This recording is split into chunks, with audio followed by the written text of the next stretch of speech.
তারপরেও আরও কিছুকাল গেল।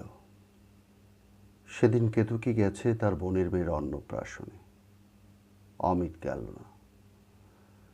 আরাম কেদারায় বসে সামনের চৌকিতে পা দুটো তুলে দিয়ে উইলিয়াম জেমসের পত্রাবলী পড়ছে। ঠিক এমন সময় জ্যোতিশঙ্কর লাবণ্যের লেখা একখানা চিঠি তার হাতে দিলে। চিঠির এক পাতে শোভনলালের সঙ্গে লাবণ্যের বিবাহের খবর।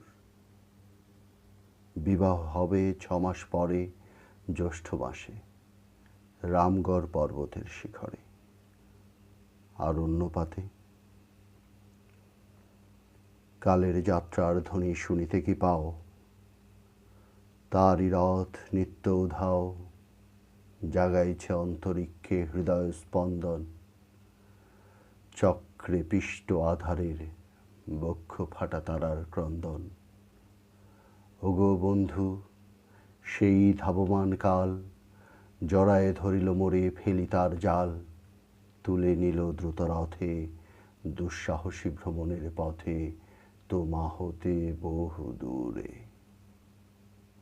মনে হয় পার হয়ে আসিলাম আজি নবপ্রভাতের শিখর চূড়ায়, রথের চঞ্চল বেগ হাওয়ায় উড়ায় আমার পুরানো নাম।